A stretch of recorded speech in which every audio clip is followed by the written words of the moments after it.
Xo'p, assalomu alaykum do'stlar. Bugun alkanlar mavzusini boshlaymiz. Biz undan oldin uglevodorodlar haqida gaplashib olishimiz kerak. Uglevodorodlar o'zi qanaqa moddalar? Uglevodorod. Xo'p, uglevodorodlar degani bu biz bilamiz, o'zi nomidan kelib chiqib turibdi. Ugle и vodorod, ya'ni tarkibida uglerod va vodorod saqlagan organik moddalar.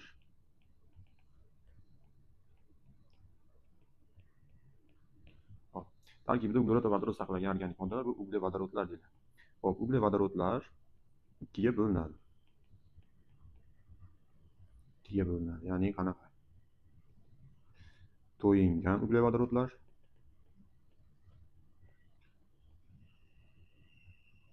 to'yinmagan uglevodorodlar. Xo'p, endi to'yingan bilan to'yinmaganda nima farqi bor? To'yingan uglevodorodlar tarkibi faqat sigma bog'dan tashkil topgan bo'ladi. Faqat sigma bog'. To'yinmaganlar tarkibida sigma bog' va bundan tashqari pi bog' ham mavjud bo'ladi. Xo'p, endi to'yingan uglevodorodlarga o'zi qaysi sinflar kiradi degan bo'lsak, to'yinganlarga alkanlar va sikloalkanlar sinfi kiradi. To'yinmagan uglevodorodlarga qaysi sinflar kiradi degan bo'lsak, alkinlar va alkadenlar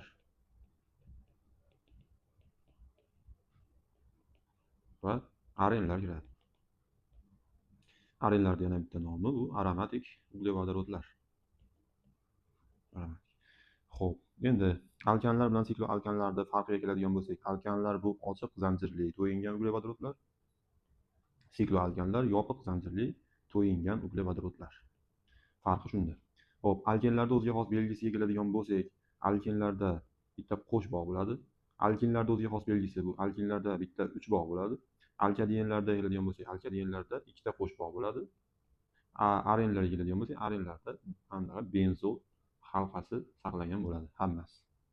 Xo'p, bu uglevodorodlarning toifalanishi, ya'ni uglevodorodlarga 6 ta sinf kiradi. Alkanlar, sikloalkanlar, alken, alkadenlar va arenlar kiradi.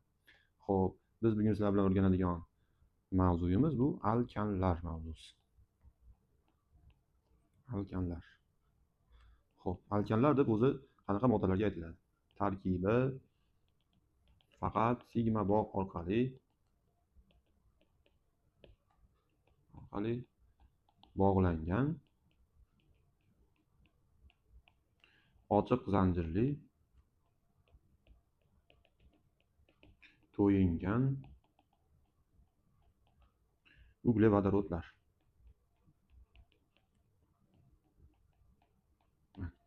Xo'p, endi bu har bitta sinfda o'zini umumiy formulasi bo'ladi. Ya'ni alkanlarda umumiy formulasiga keladigan bo'lsak, alkanlarda umumiy formulasi bizda ugleroddan n ta, vodoroddan 2n plus 2 ta degan formulaga to'g'ri keladi. Va bunda endi qiymati boshlanishi mumkin 1 dan. Ya'ni endi o'rniga 1 qo'yishimiz mumkin. Xo'p, endi alkanlarning geomologik qatori.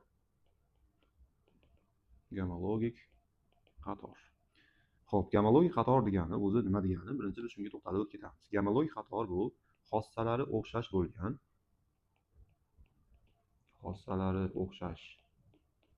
bo'lgan va bir-biridan bitta CH2 guruhga farq qiluvchi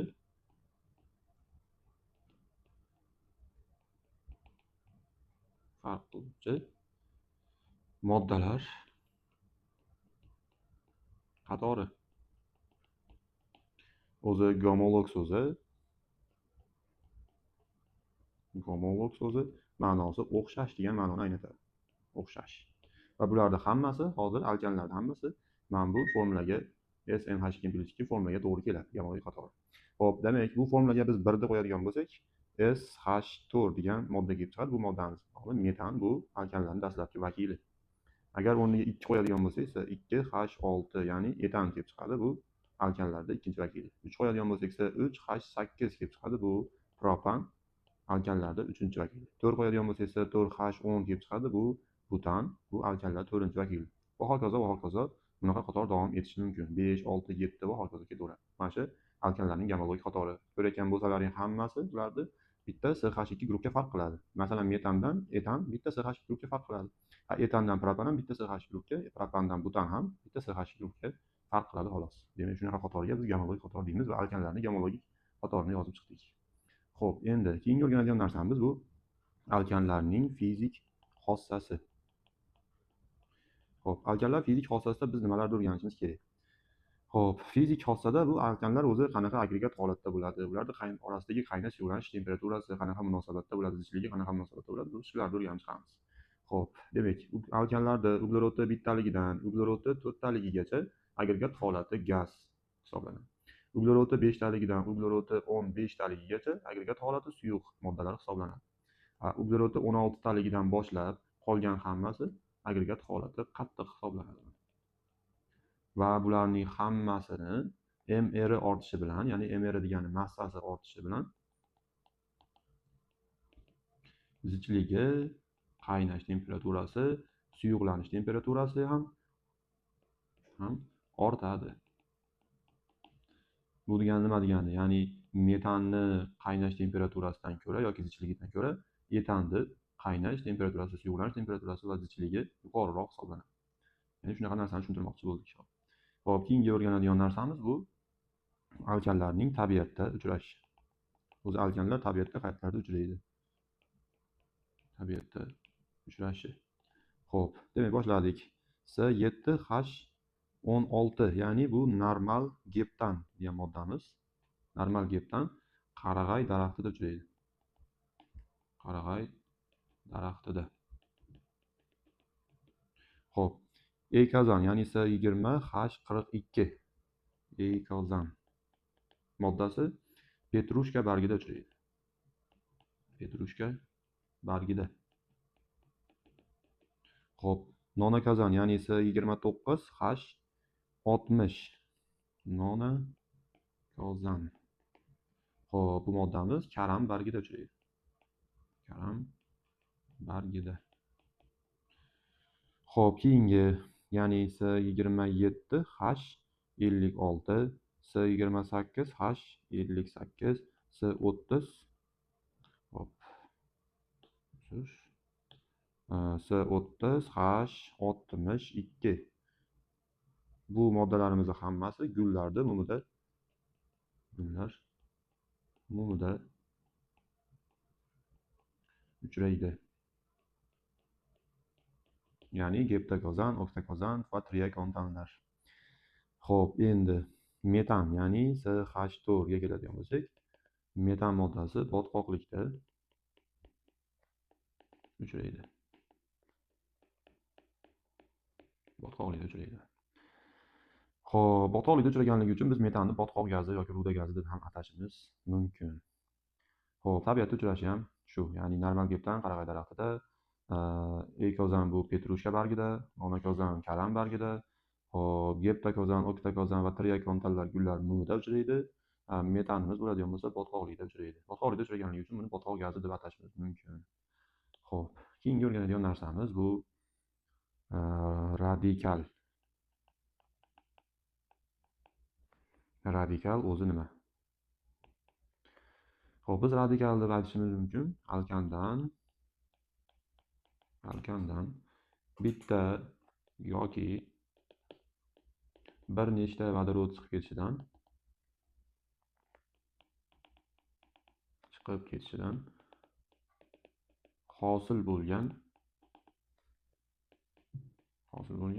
qoldiqqa biz radikal deb aytamiz. Qoldiq. Va radikallarni nomlashda biz qanday nomlaymiz? Alkandagi an qo'shimchasi o'rniga biz qo'shishimiz kerak il qo'shimchasini. Ya'ni bizda hosil bo'ladi alkil.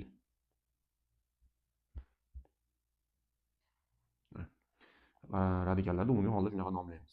Masalan, Metan moddasi SH4 bu metan.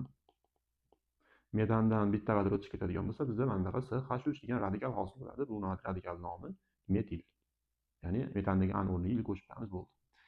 Etan S2H6 moddasi bundan bitta vodorod chiqib ketadigan bo'lsa, bizda hosil bo'ladi S2H5 degan radikal. Bu radikalning nomi etil. Xo'p, keyingi moddamiz bu S3H8, ya'ni propan moddasi. Propan moddasini vodorod chiqib ketishi ikki xil tarzda sodir bo'lishi mumkin. Birinchi xilga keladigan bo'lsak, ya'ni propan moddasi mana bunaqa qolib olishimiz mumkin va chekkadagi ugleroddan vodorod chiqib ketadigan bo'lsa, chekkadagi farqi yo'q ikkala qaysi tarafdan chiqib ketishi, bu radikal nomi propil bo'ladi. Ikkinchi holatga keladigan bo'lsak, ikkinchi holatida yana propan moddasini yozib olamizda, bunda endi chekkadagi uglerod emas, o'rtadagi ugleroddan vodorod chiqib ketadi va bu radikalimizning nomi izopropil deb nomlanadi. Xo'p. Keyingi radikalga keladigan bo'lsak, bu butan moddasi, ya'ni S4H10 butan. Xo'p, butandan vodorod chiqib ketishi 4 xil holatda sodir bo'lishi mumkin. Masalan, butan moddasini normal holatda yozib olamiz, ya'ni uzun zanjir holatda yozib oldik. Agar vodorodimiz chekkadagi ugleroddan chiqib ketadigan bo'lsa, bu radikalning nomi butil radikali hisoblanadi. Xo'p, ikkinchi holatida yana yozib olamiz normal alkanni, ya'ni normal butanni. Va bu holatda bizda ikkinchi ugleroddan chiqib ketadigan bo'lsa, farqi yo'q. Qaysi birdanligini bu uglerod yoki bu ugleroddan chiqib ketadigan bo'lsa, bu radikalimizning nomi ikkilamchi butil deb nomlanadi. Ikkilamchi butil. Xo'p, uchinchi holati, ya'ni uchinchi holatda qanaqa holatda chiqib ketadi? Ya'ni uchinchi holatda biz butanni tarmoqlab olishimiz kerak. Tarmoqlab oldik, ya'ni izobutanni hosil qildik. Bu moddamiz izobutan va bundan vodorod chekkadagi uglerodlardan qaysi biridandir chiqib ketsa, farqi yo'q, bundan yoki bundan chiqib ketishi kerak. Qaysi biridandir chiqib ketadigan bo'lsa, bu radikalimizning nomi izobutil deb nomlanadi. Izobutil. Va to'rtinchi holatiga keladigan bo'lsak, yana shunaqa tarmoqlangan holatda yozib olamiz, ya'ni izobutanni hosil qilamiz. Va izobutanni hosil qilganimizdan keyin endi o'rtadagi ugleroddan vodorod chiqib ketadigan bo'lsa, bu radikalimizning nomi uchlamchi butil deb nomlanadi. Uchlamchi butil radikali hosil bo'ladi. Xo'p, umumiy hisobda radikallar, eng ko'p ishlatilgan radikallar shu radikallar yoki va hokazo ketishi mumkin. Pentil, geksil, geptil, oktil, nonil va hokazo. Alkandagi an o'rniga il qo'shib nomlab ketishimiz mumkin. Xo'p, keyingi o'rganadigan narsamiz bu alkanlarning nomlanishi. Xo'p. Nomlanishi. Alkanlarning nomlanishi 3 xil tarzda nomlanishi mumkin. Bulardan birinchisi tarixiy nomlash. Tarixiy nomlashni biz yana atashimiz mumkin trivial nomlash. Trivial nomlash. Xo'p, oldin biz tarixiy nomlash o'zi qanaqa nomlashligi uchun ozgina ta'rif berib ketamiz. Tarixiy nomlash bu moddalar nimadan olinganligiga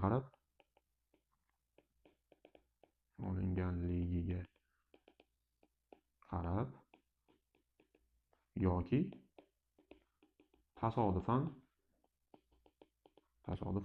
nomlanib qolgan nomlar. Xo'p, demak tarixiy nomlashga keldik. Moddalar nimadan olinganligiga qarab yoki tasodifan nomlanib qolganligi bu tarixiy nomlash deyiladi. Xo'p, alkanlarda qaysi vakillari shunaqa tarixiy nom bilan nomlanadi desa, dastlabki 4 ta vakili, ya'ni metan, etan, propan va butanlar shunaqa tarixiy nomlar bilan nomlanadi. Ya'ni metan nomi bu tarixiy nom, etan nomi ham xuddi shunaqa. Va propan ham, butan ham shunaqa tarixiy nomlar. Dastlabki 4 ta vakilning nomi bu tarixiy nomlar hisoblanadi. Xo'p, tarixiy nomlashga tushungan bo'lsalaring, biz ikkinchi nomlashga o'tishimiz mumkin. Ikkinchi nomlash bu ratsional nomlash. Ratsional nomenklatura yoki nomlash. Xo'p, ratsional nomlash haqida ham bir ozgina tushuncha berib ketaman. Ratsional nomlash. Xo'p. Ratsional nomlashda hamma alkanlar aytaylik, metanni hosilasi deb qaraladi. Metanni hosilasi, ya'ni metandan hosil bo'lgan deb qaraladi.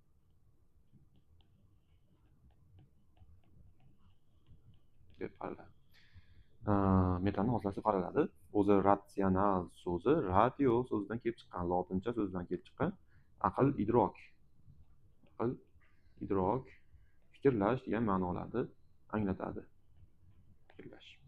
Xo'p, endi bu nomlashimizda ikkita qoida bor degan bo'ladi. Ya'ni birinchi qoidasi bu metan markazi tanlanadi. Metan markazi tanlanadi. Xo'p, metan markazini qanday tanlaymiz deganlarga, metan markazi eng ko'p uglerodga bog'langan uglerod olinadi metan markazi sifatida. Xo'p, ikkinchi qoidamiz degan bo'ladi. Ikkinchi qoidamizda qolganlarini radikal deb qaraymiz. Qolganlarini radikal deb qaraladi. Radikallar nomiga metan so'zi qo'shib nomlanadi. Masalan, biz nomlab ko'rishimiz mumkin dastlabki moddamizni, ya'ni aytaylik 1, 2, 3, 4, 5. Mana shu moddani nomlab ko'rishimiz mumkin. Ratsional nomenklatura bo'yicha bu moddani nomlaydigan bo'lsak, biz ham yerda aytyapmiz, mana birinchi qoidamizda metan markazi tanlanadi. Metan markazi qanday tanlanadi? Eng ko'p uglerodga bog'langan uglerod. Bu yerda qaraydigan bo'lsak, mana bu uglerod eng ko'p uglerodga bog'langan, ya'ni 1, 2, 3 ta uglerodga bog'langan. Bu uglerodga qaraydigan bo'lsak, 2 ta uglerodga bog'langan. 1, 2 bo'ldi. Bu uglerodlar o'zi bittadan uglerodga bog'langan xolos.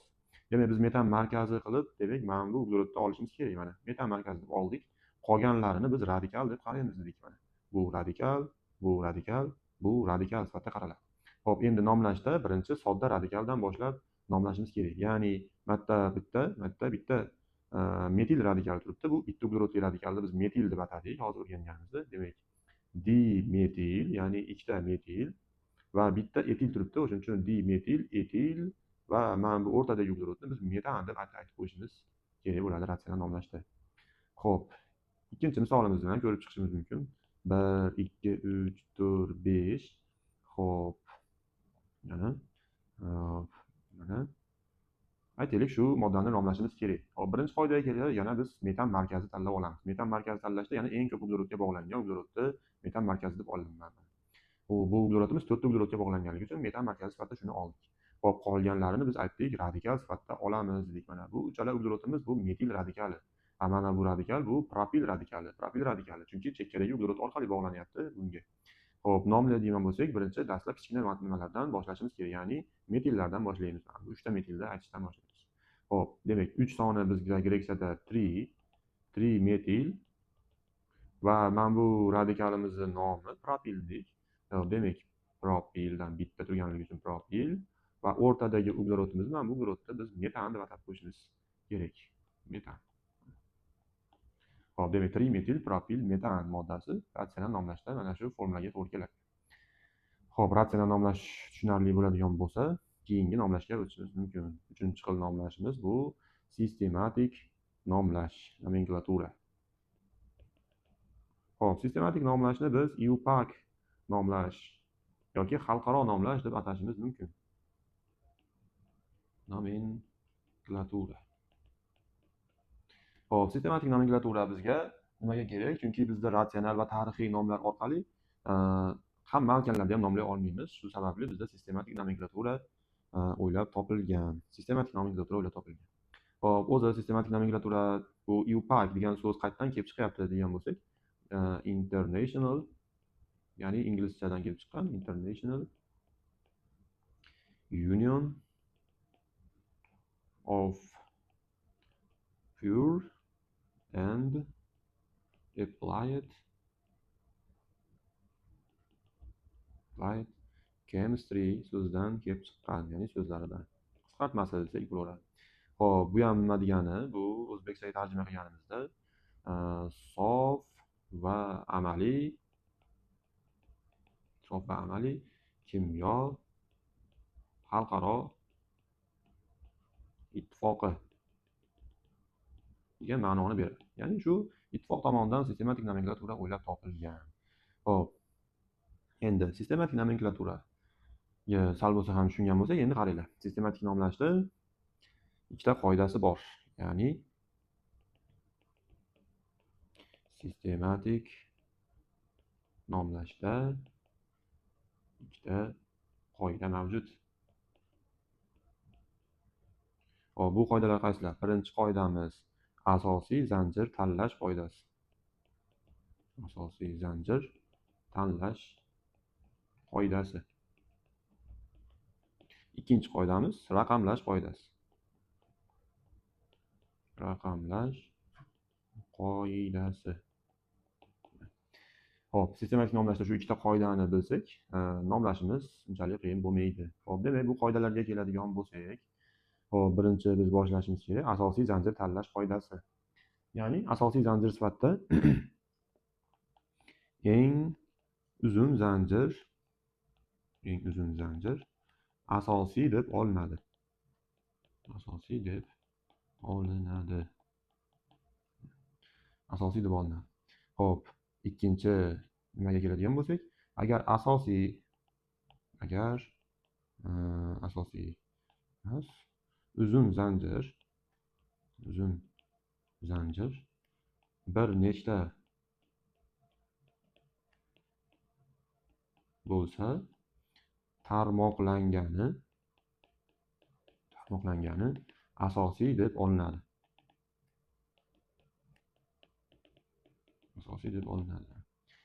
Xo'p, bu asosiy zanjir tanlash qoidasining ikkita yo'li.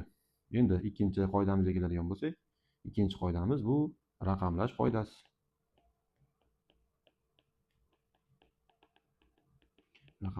Raqamlash qoidasida bizda 3 xil yo'li bor. Ya'ni birinchisi radikal yaqin tomondan raqamlashimiz kerak. Radikal yaqin tomondan.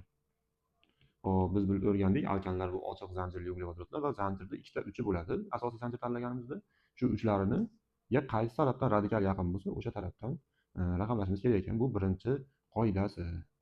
Xo'p, ikkinchi qoidaga keladigan bo'lsak, bu radikal oddiy tomondan raqamlaymiz. Radikal oddiy tomondan. Xo'p, radikal oddiy tomondan deganda biz ozgina men sharhlab o'taman. Ya'ni bizda misol uchun CH3, ya'ni metil radikali bor. C2H5 misol uchun bu etil radikali. Ikkalasidan qaysi biri soddaroq desak, mana bu oddiy, hozir bu yerda bu murakkab deb olinadi. Ya'ni uglerod soni oshgan sari radikalimiz murakkablashib boraveradi. Demak, bizda radikal oddiy deyaptimi? Demak, uglerodga kamrog'iga qarashimiz kerak ikkinchi raqamlash qoidasida. Xo'p, uchinchi qoidamiz radikal ko'p tomondan. Radikal ko'p tomondan. Xo'p, endi aytaylik, biz nomlashni boshlayveramiz. Xo'p, birinchi moddamiz bu 1 2 3 4 5 6. Xo'p, metil.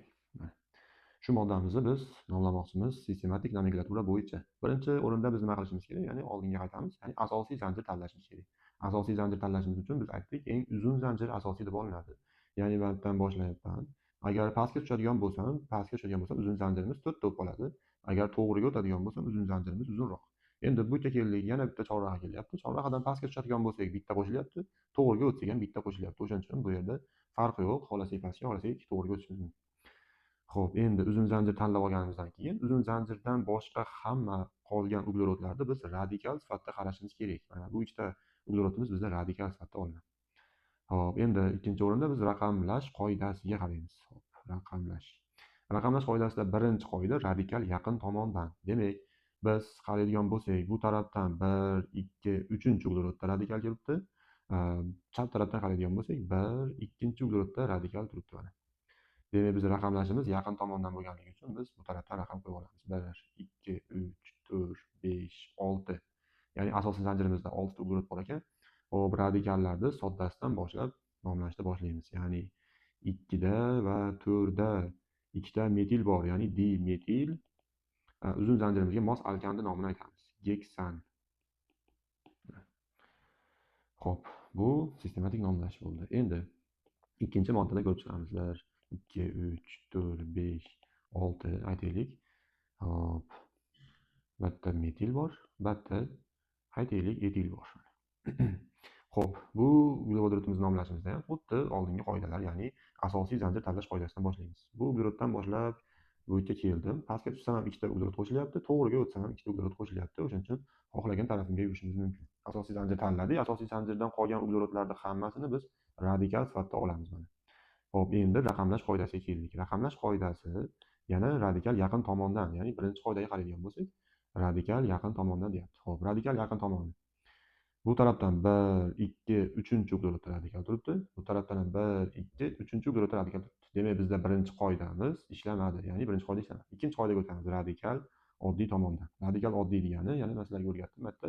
Metil oddiyroq, etil murakkabroq. Ya'ni uglevod soni oshgan sari radikalimiz murakkablashib boraveradi. Bu radikalga demak qaraydigan bo'lsak metil, bu radikalga qaraydigan bo'lsak etil. Demak, radikal oddiy tomondan deganligi uchun biz bu tarafdan, ya'ni chap tarafdan raqamlashni boshlaymiz. 1, 2, 3, 4, 5, 6. Uzun zanjirimiz yana 6 talik geksanga mos kelyapti. Hop, radikallar nomini oddiysidan tomon boshlaymiz. Ya'ni 3 ta metil turibdi, 3 metil, 4 da etil turibdi, 4 etil. Uzun zanjirimiz nomi geksan deb nomlanadi. Xo'p. Keyingi moddani nomlashga o'tamiz.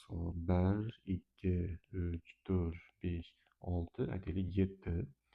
1, 2, aytaylik 1. Xo'p, aytaylik mana bu yerda yana bitta radikal bor. Xo'p, shu uglevodorodimizni, ya'ni alkanimizni nomlashda yana biz asosiy zanjir tanlashdan boshlaymiz. Asosiy zanjirni bu tarafdan boshladim, aka keldim. To'g'riga o'tsam ko'proq bo'lar ekan, demak to'g'riga o'tdim. Uzun zanjirni tanladik. Uzun zanjirimizni tanladik. Endi uzun zanjirimizni ikkita uchi bor. Bitta uchi, bitta uchi bor. Xo'p, raqamlash qoidasiga o'tamiz. Undan oldin biz radikallarni belgilab olishimiz kerak. Bu radikal, bu radikal, bu radikal, bu radikal. Asosiy zanjirdan qolgan hamma uglevodlar bizda radikal deb qaraladi. Xo'p, endi bu tarafdan boshlagan bo'lsak, raqamlash qoidasi bo'yicha radikal yaqin tomondan deganmiz. Birinchi uglerod va ikkinchi uglerodda radikallar turibdi. O'ng tarafdan qarasak ham birinchi uglerod, ikkinchi uglerodda radikal turibdi. Xo'p, birinchi qoidamiz ishlamadi, demak ikkinchi qoidaga o'tamiz. Ikkinchi qoidamizda radikal oddiy deyilgan. Xo'p, bu radikallarga qaraydigan bo'lsak ham metil radikali, bu radikalga qaraydigan bo'lsak ham metil radikali. Demak, hammasi oddiy radikal bo'lib qoldi. Demak, ikkinchi qoidamiz ham ishlamadi, ya'ni radikal oddiy degan tomon qoidamiz ishlamadi. Uchinchi qoidaga o'tamiz endi. Mana radikal ko'p tomondan raqamlash kerak. Demak, bu uglevodga qaraydigan bo'lsak, ikkita radikal saqlayapti, ikkita radikal. Bu uglevodga qaraydigan bo'lsak, bitta radikal saqlayapti. Demak, radikal ko'p tomondan raqamlashimiz kerak. Chap tarafdan 1, 2, 3, 4, 5, 6, 7. Hop, radikallarni hammasiga qaraydigan bo'lsak, hammasi bir xil radikallar, ya'ni metillar turibdi. Demak, bularni biz qo'shib birga nomlashimiz mumkin. Ya'ni 2 da, 2 da, 5 ta va 6 da 4 ta metil turibdi, ya'ni tetrametil. Uzun zanjirimiz nomi 7 talik bo'lgan alkan, ya'ni geptan deb nomlanadi. Sistematik nomlashda mana qoidalariga qo'yib ko'ryapmiz har bitta qoidasini. Xo'p, keyingi moddamizni ham ko'raylik, ya'ni 1, 2, 3, 4, 5, 6, 7. Aytaylik, 1, 2, marta bunaqa radikal bor. Xo'p, xuddi shu alkanimizni nomlab ko'rishimiz kerak. Xo'p, uzun zanjir tanlashni men bu tarafdan boshladim mana. Bu yoqqa qarab yurib ketyapman, mana bu yerga keldim. Chorrahaga keldim. Chorrahadan qaraydigan bo'lsak, agar bu tarafga qarab yuradigan bo'lsam, ikkita uglerod qo'shiladi. Agar bu tarafga qarab yuradigan bo'lsam ham ikkita uglerod qo'shiladi. Agar bu tarafga qarab yursam ham ikkita uglerod qo'shilyapti. Demak, shunaqa holatda biz nima qilishimiz kerak? Ya'ni oldingi joyga qaytamiz, ya'ni. Uzun zanjir tanlashda eng uzunini asosiy deb olamiz dedik. Agar ikkinchi qoidaga ko'ra, mana ikkinchi qoidada, agar uzun zanjir bir nechta bo'lsa, hozir bizda shunaqa holat, tarmoqlanganini asosiy deb olinadi. Ya'ni tarmoqlanganini qanday biz aniqlaymiz? Tarmoqlanganini aniqlashimiz uchun uzun zanjirimiz kelgan joygacha qaraymiz. Mana bu uglerodgacha, matgacha qaraymiz. Mana shaqani yo'q deb hisoblab turib, qolgan tarafiga qaraydigan bo'lsak, mana bu tarafga qo'yadigan bo'lsak, ikkita uglerod turibdi. Bu tarafga qaraydigan bo'lsak, 3 ta uglerod turibdi. Demak, biz ko'proq uglerod bor tarafga qarab yurishimiz kerak, ya'ni bu tarafga qarab yurishimiz kerak ekan. Tushungan bo'lsalaring, mana zanjirni davom ettiryapman, mana bu yoqqa qarab yurdim. Uzun zanjirni mana to'g'ri tanlab oldik. Endi uzun zanjirimiz ikkita uchi bor, yana har doimgidek. Va bu ikkita uchini biz raqamlash qoidasiga qo'yamiz. Undan oldin biz radikallar belgilab olishimiz kerak. Mana bu radikal va bu radikallar bor. 3 ta radikal bor ekan. Xo'p, raqamlash qoidasi bizda radikal yaqin tomondan. Bu tarafda 1, ikkinchi uglerodda radikal turibdi. Bu tarafdan 1, 2, uchinchi uglerodda radikal turibdi. Demak, biz radikalimizni o'ng tomondan raqamlayapmiz. 1, 2, 3, 4, 5, 6, 7. Mana uzun zanjirda raqamlarni oldik. Endi radikallarni oddiysidan tomon boshlab nomlashni boshlaymiz. Ya'ni ikkinchi uglerodda va 5-uglerodda ikkita metil bor, dimetil. Va 3-uglerodda etil radikali bor. 3 etil uzun zanjirimiz 7 tali bo'lganligi uchun geptan deb nomlanadi. Xo'p, sistematik nomlash shu. Sistematik nomlashga tushungan bo'lsalaring, xo'p. O'zlaring nomlab ko'rishlaring uchun men yana bitta moddani berishim mumkin sizlarga. Xo'p, bu moddani nomlab ko'ringlar. Xo'p, biz o'rganadigan keyingi narsa bu izomeriya tushunchasi. Biz bilamiz, organik moddalarda o'ziga xos belgilardan bittasi bu izomeriya hodisasi. Izomeriya hodisasi haqida biz gaplashib olamiz oldin sizlar bilan. Izomeriya bu nima? Izomeriya bu tarkibi va massasi bir xil, tuzilishi va xossalari har xil bo'lgan moddalarga biz izomerlar deymiz. Xo'p. Moddalar. Xo'p, bu bilan nima demoqchi? Ya'ni aytaylik C4H8 yoki C4H10 degan alkan, mana butan. Shu formulaga mos bo'lgan yana boshqa modda ham bo'lishi mumkin degan narsa bu izomer. Izomeriya deyiladi. Ya'ni aytaylik mana 1 2 3 4 bu moddaning nomi normal butan. Aytaylik 1 2 3 mana bu moddaning nomi izobutan deb nomlanadi. Ikkalasi ikki xil modda, lekin ikkalasining ham formulasi mana bu C4H10 formulaga tushadi. Ya'ni tarkibi bir xil, massasi bir xil, faqat tuzilishida farq qiladi xolos. Ko'rayotgan bo'lsalaring shunaqa. Xo'p, endi izomeriya tushunchasini fanga Berzelius olib kirgan. Fanga Berzelius. Lekin mohiyatini, ya'ni izomeriyaning mohiyatini bizga Butlerov tushuntirib bergan. Butlerov tushuntirdi. Xo'p, endi izomeriyaning turlari bor. Izomeriyaning turlari. Xo'p, birinchisi tuzilish izomeriyasi. Tuzilish izomeriyasini biz yana nomlashimiz mumkin. Skelet izomeriya yoki zanjir izomeriyasi deb atashimiz ham mumkin. Xo'p, ikkinchisi holat izomeriyasi. Uchinchisi geometrik izomeriya. Xo'p, geometrik. To'rtinchisi optik izomeriya. Xo'p, beshinchisi sinflararo izomeriya. Xo'p, oltinchisi metameriya izomeriyasi. Va yettinchisi aytaylik radikal izomeriya. Biz sizlar bilan gaplashganimiz bu radikal izomeriyasi, ya'ni propandan bitta vodorod ketadigan bo'lsa, bu ikki xil ko'rinishda bo'lishi mumkin, ya'ni propil, izopropil dedik. Xuddi o'shaning singari bu radikal izomeriya ham mavjud. Xo'p, endi alkanlarga keladigan bo'lsak, alkanlarda faqat tuzilish izomeriyasi uchraydi. Tuzilish izomeriyasi uchraydi. Xo'p, va alkanlarda izomeriya butandan boshlanadi. Butandan boshlanadi. Ya'ni izomeriya butandan boshlanadi alkanlarda. Xo'p, butanning formulasi C4H10 va butanda izomeriyalar soni 2 ta. Xo'p, C5H12 ya'ni pentanda izomeriyalar soni 3 ta. C6H14 ya'ni deksanda izomeriyalar soni 5 ta. C7H16 geptanda izomeriyalar soni 9 ta. Xo'p, C8H18 oktanda izomeriyalar soni 18 ta. C9H20 ya'ni nonanda izomeriyalar soni 35 ta. C10H22 dekanda izomeriyalar soni 75 ta. Bu degani nima degani? 75 ta izomeriya degani, ya'ni C10H22 ga mos keluvchi moddalar soni 75 ta degani. C4H10 formulaga mos keladigan moddalar soni 2 ta. Ya'ni izomeriyasi 2 ta. Xo'p, izomeriya yozishni sizlarga o'rgataman, qarang. Izomera yozishda, masalan, aytaylik, S4H10 uchun, ya'ni butan uchun biz izomera yozmoqchimiz. Birinchi holatda biz to'g'ri, ya'ni normal holatda uzun zanjir sifatida yozib olamiz. Bu moddamizning nomi normal butan. Xo'p, ikkinchi o'rinda endi nima qilishimiz kerak? Ikkinchi o'rinda mana bu uglerodni qirqib olamiz. Bitta uglerodni qirqib olganimizda bizda ikkinchi izomeriya vujudga keladi. Ya'ni 1, 2, 3 ta qoldi va qo'limizda bitta uglerodni o'rtadagi uglerodga bog'lab qo'yamiz. Bu moddamizning nomi izobutan. Demak, butanda ikki xil izomeriya uchrashi mumkin. Keyingi moddaga o'tamiz, ya'ni S5H12 pentan moddasi.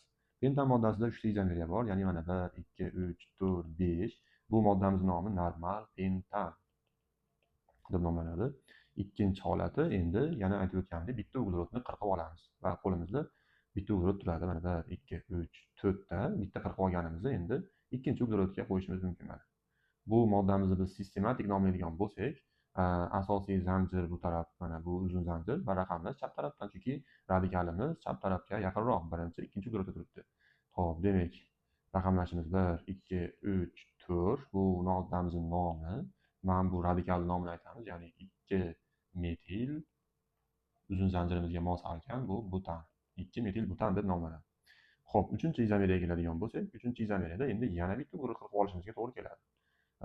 Ko'pchilik mana bunaqa qilishimiz ham mumkin deb o'ylayotgan bo'lishi mumkin. Bunaqa qilish mumkin emas, chunki biz nomlayotganimizda sistematik nomenklaturada hozir bu tarafdan qarab raqamlagan bo'lsak, endi bu tarafdan raqamlash ketib qoladi. Mana birinchi, ikkinchi uglerodda turibdi. Baribir buni ham nomi 2 metil butan bo'lib qoladi. Shu sababli biz bu joyga radikal qo'ya olmaymiz. Endi biz yana bitta uglerod qirqdik va bizda 3 ta uglerod qoldi. Qo'limizda bo'lsa 2 ta uglerod qoldi. Ikkalasini ham bitta uglerodga bog'ladim mana. Endi bu moddamizning nomi. Xo'p, uzun zanjirimiz bu tarafdan bo'lyapti, uni tanladim.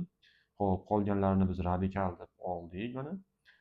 Raqamlashimiz, xohlagan tarafimizdan raqamlashimiz mumkin. 1, 2, 3.